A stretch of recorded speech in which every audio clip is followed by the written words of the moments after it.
Hi, buckle your seatbelts and get ready for part 2 of our exciting topic, property taxes. Welcome to Mondays with Marcia. I'm former Utah State Representative Marcia Judkins, and I'm here to talk Utah politics with you.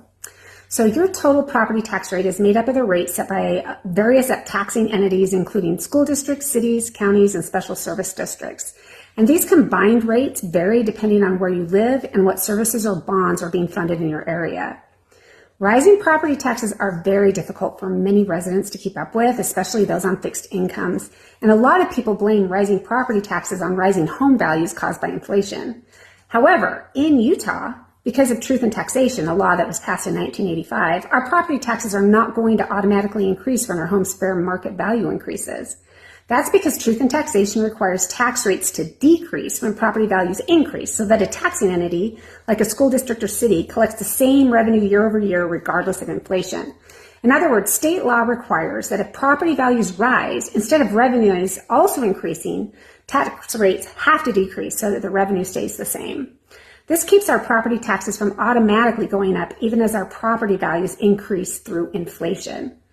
And as prices increase for families and individuals, everything is also costing more for cities, counties, and school districts. So how can they increase revenue when it's needed?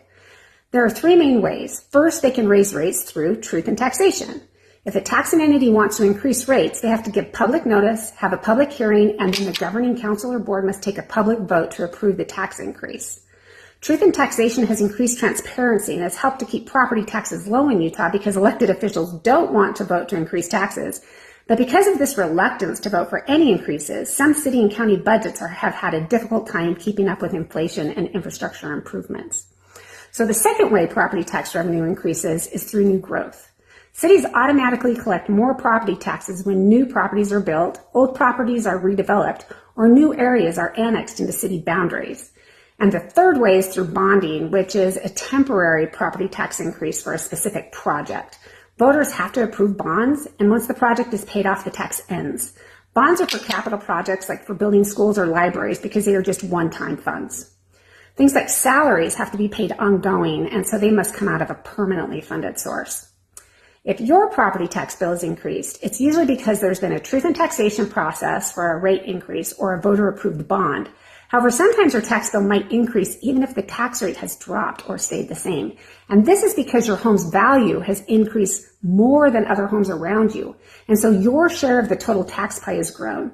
For example, if most homes go up 10% in value, but yours goes up 15% because of improvements or for whatever reason, your tax bill rises. Remember, you can always appeal your valuation to the Board of Equalization if you feel like it's too high. And don't forget the circuit breaker program for seniors and people with disabilities. One last point, when there are large parts of the municipality that are tax exempt, it puts extra pressure on the taxable properties to make up for the lack. So for example, only about 60% of the property in Provo is taxable because IHC, BYU, the MTC, and all church and government buildings, public schools, and other nonprofits are tax exempt.